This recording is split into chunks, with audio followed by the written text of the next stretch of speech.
আরে ওসি সাহেব কেমন আছেন? আলহামদুলিল্লাহ অনেক ভালো। আপনি দাঁড়ায় আছেন কেন? বসেন। আচ্ছা ভাই বসতেছি। স্যার বলেন আপনার জন্য কি হেল্প করতে পারি? হারুন সাহেব, আমি চাই ফুটপাতের অবৈধ দোকানপাট তুলে দিয়ে রাস্তাঘাট ঠিকঠাক করে ক্লিয়ার করতে। তাতে করে ঈদের সময় কোনো যানজট হবে না আর মানুষ কোনো ভোগান্তিতেও পড়বি না। আমরা সেই লক্ষ্যেই কাজ করে যাচ্ছি স্যার। আপনার সাপোর্ট পেয়ে আরো অনেক ভালো লাগলো। প্রত্যেকটা চেকপোস্টে আমরা লোকজন বাড়ায় দিচ্ছি যাতে জনগণ ভালোভাবে বাসায় পৌঁছাতে পারে। শোনেন ওসি সাহেব, এই জন্য আমাকে আগের থেকে পরিকল্পনা করে সেই মোতাবেক কাজ করা লাগবে।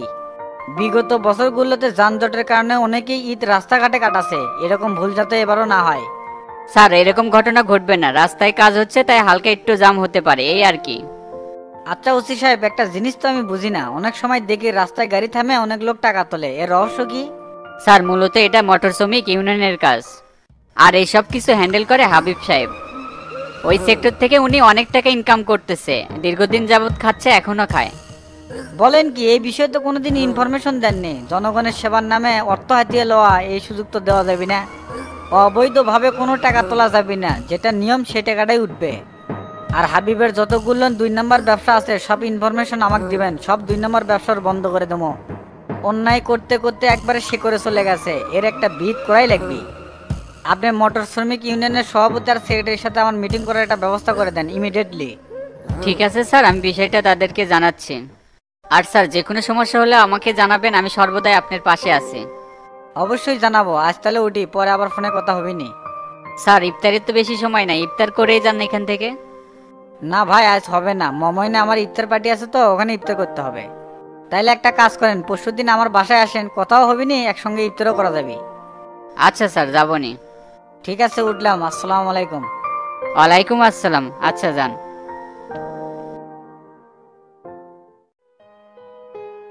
আরে তো তুমি আচ্ছা, তোমার জন্যই তো বসে আছি অনেকক্ষণ হলো, আসো। আচ্ছা ভাই, যাচ্ছি। ভাই সকালবেলা তো উকিল ফোন দিছিল, আগামী সপ্তাহ বলে হাজিরা আছে। কইলাম যে কিছু টাকা পয়সা পাঠিয়ে দেবনি, হাজিরা যান না দেওয়া লাগে সেই ব্যবস্থা করেন, কিন্তু উকিল তো কোনো কথাই শুনেছে না। হ্যাঁ হ্যাঁ, উকিল আমাকেও ফোন দিছিল, তোর তো কোনো সমস্যা নাই, তোর তো স্থায়ী জামিন আছে। হাজিরা দিবার যায় কয়েকটা টাকা না সাইডে দিলে সব ক্লিয়ার হয়ে যাবে নি। কিন্তু উকিল যে করছিল, জজ এবার কোনো কথাই শুনতেছি না, টাকা পয়সা দিয়েও কোনো লাভ হবে না। নতুন জজ আছে তাই খুব টেরা, কারো কথাই শোনে না। ওটা ওরাই বুঝবি নি, নগদ 10 লাখ টাকা দিছি, ওগুলা ঝামেলার মধ্যে আর আমরা যাবো? উকিল আর জজ হলে টাকা খাওয়ার মেশিন, কিভাবে টাকা ইনকাম করা যাবে ধান্দায় একটা।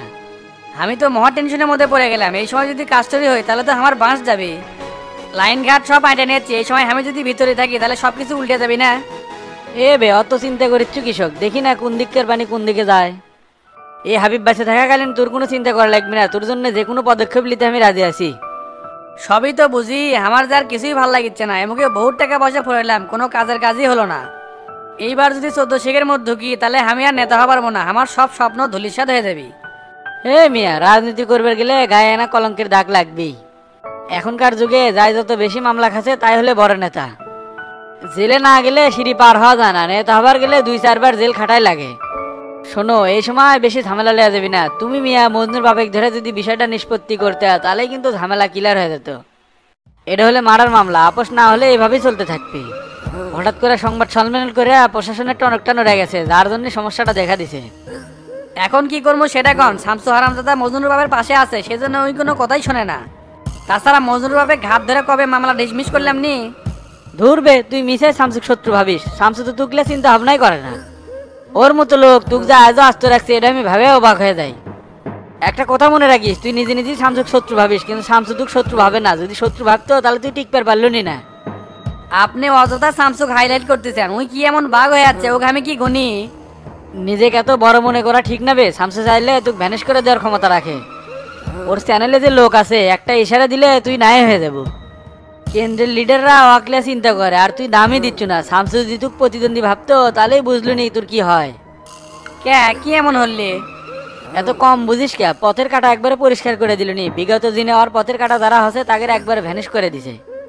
আপনার আগামাতা আমি কিছুই বুঝি না, হঠাৎ করে শামসুর নামে এত ভালো ভালো বয়ান দিচ্ছেন, ঘটনা কি? বাস্তব বুঝালাম তুক, আর এই সময় মিডিয়ার সামনে কোনো খারাপ আচরণ করা যাবি না। সংবাদ সম্মেলনে যদি এই মামলার কথা ওঠে তাহলে তুই কবু এটা আমার বিরুদ্ধে ষড়যন্ত্র চলতেছে, আমাকে ফাঁসানো আছে। সামনে জেলা কমিটি বহু সত্য আমার পিছে কাটিল যাচ্ছে, মূলত আমি নির্দোষ। এটা আপনি ঠিক করছেন, এখন আমার কৌশলে অ্যান্সার দিতে হবে। তা ভাই, সাংবাদিকের জন্য টাকাটা নিয়েছি, টাকাটা নিয়ে বিষয়টা ক্লিয়ার করে দিন। আচ্ছা টাকাটা দে, ব্যাপারটা আমি তারপর দেখতেছি। দিচ্ছি দিচ্ছি।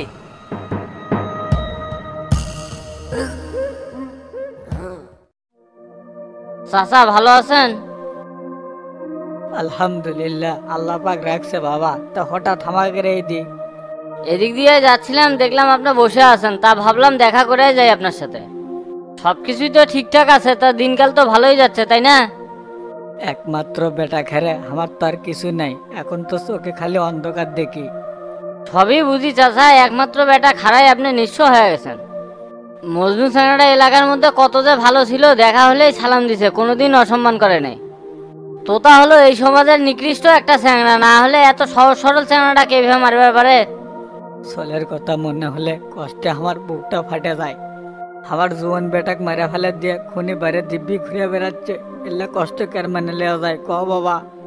আপনি এনা শক্ত হন চাচা, এই তোতার বিচার দুনিয়াতেই হবে, আর সেই বিচার আমরাই কর্ম। আপনি খালি একটা বিষয় মাথার থুবেন, কোনোভাবে আপোষ হবেন না।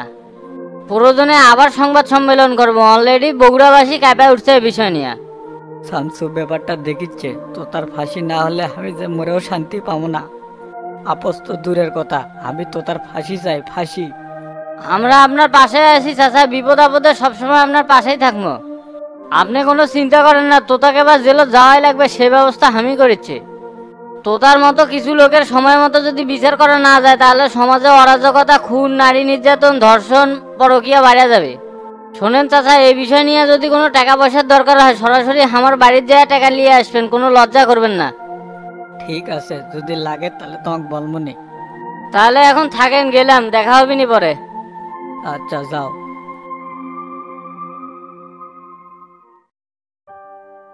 আমরা অনেক দিন হলো কাশেম টিভিতে কাজ করে যাচ্ছি, আমাদের কারণে কেউ হেয় প্রতিপন্ন হোক এটা আমরা চাই না। একটি টিভি চ্যানেলকে প্রতিষ্ঠিত করতে যে স্ট্রাগল করতে হয়, সেই স্ট্রাগল কিন্তু আমি করছি। তাই কাজে ফাঁকি বা অমনোযোগী লোকদের আমি পছন্দ করি না। আর নিউজ করার সময় একটা বিষয় খেয়াল রাখবেন, যাতে ঘটনা সত্য হয়। জি স্যার, আমরা সবসময় সত্য এবং ন্যায় সংবাদ পরিবেশন করি। অন্যায়ের সাথে আমাদের কোনো আপোষ নাই, বাস্তবতা তুলে ধরাই হচ্ছে আমাদের কাজ। সমাজের সত্য ঘটনা আমরা মানুষের মাঝে তুলে ধরব। ঠিক আছে, সবাই ভালো থাকবেন আর মনোযোগ দিয়ে কাজ করবেন। আজকের মতো কনফারেন্স এখানেই শেষ। আসসালামু আলাইকুম। ওয়ালাইকুম আসসালাম।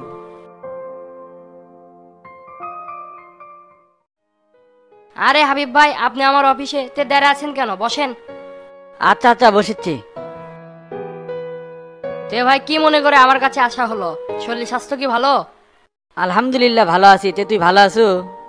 আলহামদুলিল্লাহ ভালো। তা আপনার সাথে অনেকদিন পর দেখা ভাই, কি করতে পারি আপনার জন্য একটু বলুন। আপনার সাথে একটা কথা শেয়ার করা হয়নি, আল্লাহর রহমতে আমার চ্যানেলের ট্রেন্ডিং বেড়ে গেছে। আল্লাহর রহমতে আর আপনাদের দোয়ায় আমি সমাজে একটা ভালো অবস্থানে চলে গেছি। বর্তমানে তো আমার কাছে অনেক নিউজ আসছে কভার করার জন্য। সেটা আমি জানি, কিন্তু অহেতুক নিউজ কভার করে ঝামেলায় জড়াচ্ছ কৃষক। আমরা রাজনীতি করি, সেটা তুই বুঝিস না? রাজনীতির মধ্যে দুই একটা অকাম থাকবি, তাই বলে সবকিছু নিউজের মাধ্যমে তুলে ধরলে আমাদের মান সম্মান থাকে? তোর সাথে আমার পূর্বে থেকে ভালো সম্পর্ক, এই জন্য সরাসরি তোর সাথে দেখা করে বেড়াসলাম, না হলে তো ফোনেই কথা বললাম না। উল্টাপাল্টা নিউজ তো আমরা কোনোদিন প্রচার করি না, যা সত্য তাই দেখানোর চেষ্টা করি। দেখ জমশেদ, সব সত্য প্রকাশ করা ঠিক না, এতে করে সবার জন্য অমঙ্গল হয়। তো তার যে বিষয়টা, এটা কিন্তু রাজনৈতিক মামলা, এখানে কিন্তু বহুত ষড়যন্ত্র আছে যা তোরা ভিতর থেকে জানিস না। সামনে জেলা কমিটি এই জন্য সংবাদ সম্মেলন করে তো তাকে ফাঁসাবার চাচ্ছে, এটা সহজ হিসাব। তুই চিন্তা করে দেখ, মজনুর বাপ তো এতদিন দিব্যি চলাফেরা করতেছিল, হঠাৎ করে কি এমন হলো যে তুর্গের ডাক দিয়ে সংবাদ সম্মেলন করলো? আসলে ভুক্তভোগী নিজে আমাদের কাছে আবেদন জানিয়েছিল, তো সেই জন্য আমরা নিউজটা কভার করছি। আপনি যেহেতু আমাকে ইনফর্ম করলেন, সমস্যা নেই। আপনাদের বিষয়ে কোনো নিউজ হলে আগে প্রথমে ভাববো, তারপরে নিউজ করব। তো ঠিক আছে, পরবর্তীতে এই বিষয়ে আর মাথা মারিস না। যদি ইনভাইট আসে তাহলে এড়িয়ে যাবো। দেশে তারও কত ঘটনা ঘটতেছে, সেলেলে ব্যস্ত থাকিস, আমাদের বিষয়ে তোরা তো মাথা ঘামান লাগবি না। ঠিক আছে ভাই, আপনাদের কোনো নিউজ কাশেম টিভি আর প্রচার করবে না, আর আপনারা আমাদের পাশে থাকবেন। ঠিক আছে, এটা যেন তোর মনে থাকে। উঠলাম তাহলে। আচ্ছা ভাই, যান তাহলে। আসসালামু আলাইকুম। ওয়ালাইকুম আসসালাম। তাল বাহানা যতই করো না কেন বাবাজি, সত্যর প্রচার আমি করবই, এতে যা হয় হোক। আমরা হলাম জার্নালিস্ট, সত্যকে অনুসন্ধান করাই আমাদের কাজ। যতদিন বাঁচবো সত্যের পথে কাজ করবো ইনশাআল্লাহ। মানবতার খাতিরে হাবিবের সাথে ছাদ দিয়ে কথা বললাম, এই আর কি।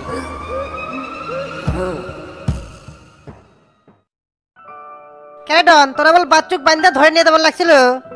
হয় বে, যে রাগ উঠছিল ওয়াক পালেবার দুনিয়া থেকে বিদায় করে দিলাম নি। আমাকে সাথে 9-6 তোতা ভাইয়ের টেকা নিয়ে আর দিবার চাচ্ছে না। বহুত দিন ভালো করে গছি, খালি তাল বাহানা করে, সেই জন্য তো স্টেপ নেওয়া লাগছে। তোমরা টাকা পাও, না দিলেই স্টেপ নেও। আর আমি টাকা পাই, চালেই বন্ধুর মুখ বেজার। দূর বে, কার সাথে কিসের তুলনা দিস? তোর হলো খুচরো টাকা আর আমাকে হচ্ছে 6 লাখ টাকা। জীবনে দেখছিল? ভাবছিলাম তোর টাকা আজকে ক্লিয়ার করে দেবো, কিন্তু এই ছেলেমেয়ের জন্যই হলো না। বাচ্চু দিবি টাকা নবু তুই, এটা ছেলে মেয়ের আবার কি হলো? টাকা আমাকে ঠিক মতো দেবো না তা না কয়ে খালি অন্যের উপর দোষটা পাচ্ছ। তোর কথা ডাই শুনে আমি বুঝতে পারি তুই এলা পেঁচুক আছু। তোর বেজো গুটি জানিস, ফুল কথা না শুনে খালি বেশি বেচাল পারিস। বাচ্চুক তুই ধরে ছেলে মেয়ে কাজ দুশুনো, কোনো তুই ধরে থাক, আমি বস্তার দড়ি আনি।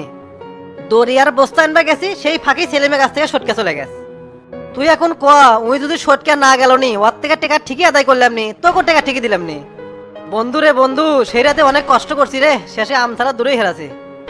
মনে করছিলাম তোকে সব টাকা দিয়া গাঁও ধরে চলে যাবো। বললি তাল বাহানা বাদ দিয়া 7 দিন হয়ে গেছে, এখন আবার টাকা দিয়ে দাও তো ভাই। না হলে ইফতারে পরে আছে কিন্তু তোতা ভাইয়ের কাজ যাবো। তোতা ভার কাছে যাই কোনো লাভ নাই, অনেক কষ্ট করে 50,000 টাকা জোগাড় করে নিয়ে এমপির বাড়ি গেছে। আর যদি তুই যাইসো 2 দিন লাগবে তোতা ভাই খুঁজে বের করতে, সে তো খুব ব্যস্ত। সামনে জেলা কমিটি, তার মধ্যে সাংবাদিকের একটা ঝামেলায় পড়ে গেছে, তোর সাথে কথা করার এখন সময় আছে। শোন দোস্ত, তুই এত উত্তেজিত হইস না, 2-1 দিনের মধ্যেই তোর টাকা সব পেড করে দেবো। তোকে বলে পিনটাও চলিচ্ছে না, বাচ্চু তো এলাকাত নাই, তো টাকা করতে দেবো। গোপন কথা তো ক লাগে না, তাও করছি। কয়েকদিন যাবো জুয়ার বোর্ড বসেছে না, বসলে ভাই তোর টাকা দিয়ে দেবো নি। ওটি তো লাখ লাখ টাকা খেলা হয়, তোর 10-12 হাজার টাকা ওটি খুচরা।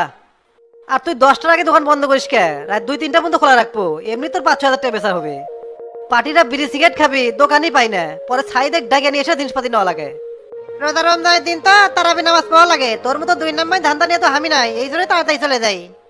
তুই যে মানুষের হাতে এত গুড়ি লাতি খাস, তুই কি কোনোদিন ভালো হবো না? নতুন করে এলাকাতে আবার জুয়ার আসর নিয়ে যাচ্ছ, নতুন খাবো তো সেই ভাক্কা ধরছো।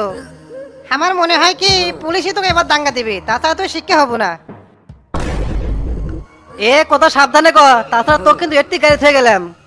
কয়দিন আগে তোকে পেটা ফেট দিছিলাম না, তোর সমস্যা কি জানিস? তুই তাড়াতাড়ি সবকিছু ভুলে যাস। তে থাক, চলে গেলাম, তোর সাথে কথা করে ভালো লাগছে না। এলাকার যা ইচ্ছা তাই করবো, কোনো বাপের বেটা আমাকে বাধা দিতে পারবি না। ওই চাপা শক্তির জন্যই তো টিকে আছো, তাছাড়া কুটি পড়ে থাকলেও নি টের পালুন না। ঠিক আছে চলে যা, 2 দিন পর টাকা দিয়ে চাচু, ভালো মানুষের মতো টাকাও দিয়ে দাস। পরেরটা পরে দেখবো নি, থাক।